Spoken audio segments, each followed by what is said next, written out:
अस्सलामुअलैकुम। Group theory का हमारा लेक्चर चल रहा है और हमने कोसेट्स मैंने पिछले लेक्चर में आपसे डिस्कस किया था। हम आज सबसे इम्पॉर्टेंट थ्योरम इस ग्रुप थ्योरी का प्रूफ करेंगे, that is Lagrange's theorem and its statement is the order of the each sub group of a finite group. It means that कि अगर आप एक फाइनाइट ग्रुप लेते हैं और उसका अगर आप एक सब ग्रुप लेते हैं, ठीक है, उस सब ग्रुप का ऑर्डर, ठीक है, और उस फाइनाइट ग्रुप जो आपने ग्रुप का सब ग्रुप लिया, उन दोनों का ऑर्डर क्या होगा? It is R divisor of a group. यानी इट मीन्स दैट कि जो ग्रुप का ऑर्डर होगा और जो उस सब ग्रुप जो उसी में से आपने लिया है उसका ऑर्डर क्या करेगा? उसको डिवाइड करेगा।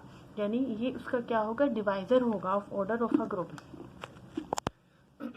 इट मीन्स दैट कि जो भी हमारे पास ग्रुप जी का ऑर्डर होगा उसके अंदर जो हमारा सब ग्रुप होगा उसके ऑर्डर का डिवाइजर, यानी वो डिवाइजर उसका लाजिम होगा, यानी वो उसको डिवाइड करेगा। हमें इस बात को प्रूव करना है। आपने अगर अभी तक मेरा चैनल सब्सक्राइब नहीं किया तो मेरा चैनल सब्सक्राइब कर दें ताकि आने वाली न्यू वीडियोस आपको मेरी मिलती रहें। Late G B a finite group.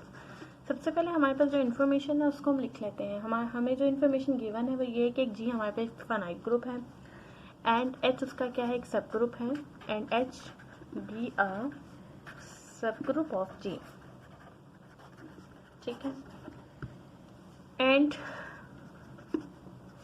Order of H हम सपोज कर लेते हैं इट्स इक्वल टू एम, और ऑर्डर ऑफ जी, क्योंकि सारी सी बात आपको ऑर्डर तो पता ही है ना क्या होता है कि किसी ग्रुप का ऑर्डर जितने उसके अंदर एलिमेंट्स होंगे, तो ऑर्डर ऑफ जी हमारे पास क्या होगा? एन होगा, ठीक है। यानी ऑर्डर ऑफ, यानी उस ग्रुप का जो ऑर्डर है वो एन होगा, यानी ग्रुप जी में एन एलिमेंट्स होंगे और जो उसने उसका सब ग्रुप लिया है वो एच उसके एम एलिमेंट्स होंगे। और तो ये बात तो ऑब्वियस हो गई कि हमारे पास क्या होगा? एम क्या होगा? लेस देन एन होगा, ठीक है। जो एम जो भी नंबर होगा वो एन से लेस होगा क्योंकि ये इसका सब ग्रुप है।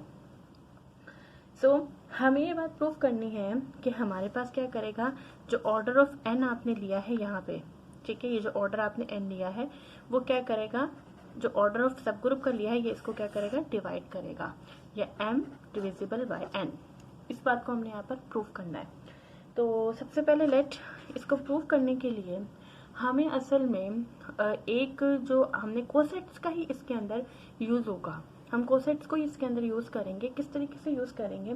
फर्स्ट ऑफ ऑल हम यहाँ पे कहते हैं let A is belongs to G and A H is a right coset. हमने क्या किया? इसमें राइट कोसेट ले लिया। ऑब्वियसली बात है कोसेट्स जो है वो हमारे पास बन सकते हैं क्योंकि एच हमने उसका सब ग्रुप लिया है और एक एलिमेंट अगर हम जी में से लेंगे तो एच हमारे पास क्या होगा? उसका राइट कोसेट होगा, right coset of H in G and have M distinct elements.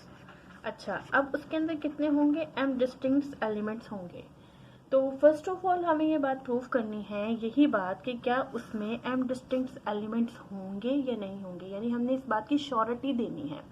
Surety इसलिए देनी है कि जो हमने अपने नेक्स्ट स्टेप में जो इस कोसेट्स के फार्मूले को ये जो हमारे पास नेक्स्ट हमारे पास जो होगा decomposition of G, right decomposition of G के लिए हमारे पास इस कोसेट्स के लिए यहाँ पर ये जो हम अभी प्रूव करेंगे ना कि एम डिस्टिंक्ट एलिमेंट्स है वो उसके अंदर जाके यूज होना है। तो इसलिए सबसे पहले हमारे पास ये श्योरिटी हमें करनी है कि जो कि राइट कोसेट्स हम इसके बनाएंगे, ठीक है, जो कि जी के अंदर होंगे वो एम डिस्टिंक्ट एलिमेंट ही रखते हैं, ठीक है। अब राइट कोसेट्स को हम किस तरीके से डिफाइन करते हैं? इसको डिफाइन करते हैं AH1 AH2, इस तरीके से होता है ना, AHM, ठीक है। यानी H1 H2 HM ये हमारे पास क्या होगा? H के एलिमेंट्स होंगे और A हमने G से लिया, ये हमारे पास राइट कोसेट्स इस तरीके से डिफाइन होता है। ये मैंने आपको अपने पिछले वीडियो में बहुत अच्छे तरीके से बताया। अब जब first of all first we have to show that AH has M distinct elements, ठीक है। फर्स्ट ऑफ ऑल हमें इस बात को शो करना है। इसके लिए हम कंट्राडिक्शन कर लेंगे। सपोज ऑन कॉन्ट्रेरी कंट्रडिक्शन के तौर पे मैं इस बात को सपोज कर लेती हूँ, दैट इज कि AHI is equal to AHJ, यानी जो मैंने राइट को सेट अभी आपके सामने जो लिखा था, ठीक है, इस तरीके से AH2 and so on AHM, इसमें कोई से दो एलिमेंट्स, कोई से भी दो एलिमेंट्स पिक किए जिसमें AHI is equal to AHJ, ये कोई से दो एलिमेंट्स उस राइट को सेट के क्या है, इक्वल हैं। जो बात मैंने प्रूफ करनी है ना कि M यानी डिफरेंट एलिमेंट्स उसमें अंदर मौजूद हैं, तो मैं उसके रॉन्ग सपोजिशन कर लेती हूँ, that is I does not equal to J। ठीक, अब इसको हम इस तरीके से लिख सकते हैं HI is equal to HJ, ठीक है, और ये हमारे पास क्या आ गया, हमारी सपोजिशन क्या होगी, रॉन्ग हो गई। किस तरीके से, H has no two elements, the H has no same two elements, क्योंकि H की कोई से दो एलिमेंट सेम नहीं हो सकते। अगर सेम हो गए तो क्या होगा, इसका ऑर्डर जो मैंने शुरू में सपोज किया है कि इसका ऑर्डर M है, वो मेरे पास क्या हो जाएगा, कम हो जाएगा। तो इसका मतलब मेरी सपोजिशन यहाँ रॉन्ग होगी। This implies that the order of H is less than M, it is a contradiction. ये हमारे पास कंट्राडिक्शन आ गई, हेंस हमारे पास ये बात प्रूव हो गई। This implies that every right coset has M distinct element, ठीक है, हमारे पास इस बात की श्योरिटी होगी कि उसमें M डिस्टिंक्ट एलिमेंट्स ही होंगे। ठीक है, हमने एक इस बात को तो अपने आप कंफर्म किया। अब ये क्यों कंफर्म किया ये भी आपको समझ में आ जाएगी। अभी हम लेंगे अब इसके लिए राइट डिकम्पोजिशन ऑफ G, ठीक है। ये हमें क्या बताता है, असल में इसमें हमारे पास ये बात पता चलती है कि हमारे पास जो नंबर ऑफ राइट कोसेट्स जितने भी उसके होते हैं वो इंडेक्स से हम उसको शो करते हैं। जितने नंबर ऑफ राइट कोसेट किसी भी जो है वो HNG बनते हैं। सिंस इसमें हमारे पास क्या बात पता चलती है, since G is a finite, चूंकि G हमारे पास एक फाइनाइट ग्रुप है, so by right decomposition of G, ये हमें क्या बताता है कि हम क्या करें कि A1 H union A2 H union A के H, यानी मैंने क्या करना है कि मैंने वही वाले उसमें से राइट कोसेट्स उठाने हैं कि जो सब के सब एक दूसरे से क्या हो, डिफरेंट हो, तो उनका जो हम यूनियन लेंगे वो G के इक्वल होता है। ये हमारे पास क्या होता है, राइट डिकम्पोजिशन ऑफ G, यानी ये रिस्ट्रिक्शन साथ लगा ही जाएगी कि AI of H is intersection of AJ of H is equal to 5। It means that कि इसमें कोई भी जो नंबर है वो सेम नहीं होगा, ठीक है। तो इस रिस्पेक्ट से G इज इक्वल टू, यहाँ जितने मैंने राइट कोसेट्स लिए हैं वो सबके सब एक दूसरे से डिस्टिंक्ट यानी डिफरेंट होंगे, ठीक है।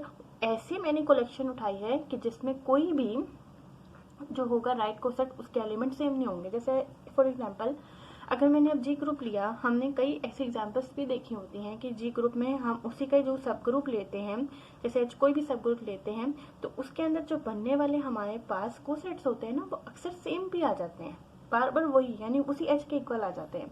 तो इस वजह से हमने होगा, ऐसा भी होगा कि कुछ ऐसे होंगे जो इसमें से सेम होंगे, ठीक है, जो राइट कोसेट्स होंगे, तो हमने वही वाले उठाने हैं जो इसके अंदर क्या होंगे, डिफरेंट होंगे। तो ये वाले जो यूनियन होगा, सपोज दैट कि A1H union A2H union so on AKH, ये union G is equal to, it is the right decomposition of G, यानी ये इसके इक्वल होगा और ये equal to 5। Now order of G हम यहाँ लगाएंगे और ऑर्डर ऑफ राइट कोसेट्स, ठीक है, जो कि आप जानते हैं हम ऑलरेडी पीछे, इसीलिए हमने पीछे बात प्रूव की कि उसमें M डिस्टिंक्ट एलिमेंट ही होंगे राइट कोसेट्स के, इसीलिए पीछे वो मैंने फर्स्ट में ये बात प्रूव की। मैंने आपको कहा था कि आगे जाके ये बात हमें पता चल जाएगी कि हमने इसको क्यों कहा, हमने ये इसको क्यों प्रूव किया कि इसमें डिस्टिंक्ट एलिमेंट्स ही होंगे, ठीक है। यहाँ तक बात समझ में आ गई। अब मैं ज़रा इसका ऑर्डर लिखती हूँ। मुझे ऑर्डर ऑफ G ऑलरेडी पता है, जो कि मैं पीछे बता चुकी हूँ। इसका मुझे ऑर्डर भी पता है, राइट कोसेट्स का क्या है, it's a M plus M so on M K times, ठीक है, K टाइम्स हो जाएगा, ठीक है। तो हम इसको कैसे लिखते हैं, N is equal to M K, और ये आपको क्या बताता है कि n क्या करता है, m को डिवाइड करता है। यानी हमारे पास वही बात प्रूव होगी जो कि हमें प्रूव करना था। हमें यही प्रूव करना था कि ऑर्डर ऑफ g के अंदर ऑर्डर ऑफ h का डिवाइजर होगा ही होगा हर सूरत में, यानी m divides n। This proof that. I hope कि आपको आज का ये लैग्रेंज थ्योरम समझ आ गया होगा। इंशाल्लाह नेक्स्ट न्यू वीडियो के साथ मुलाकात होगी। अल्लाह हाफिज़।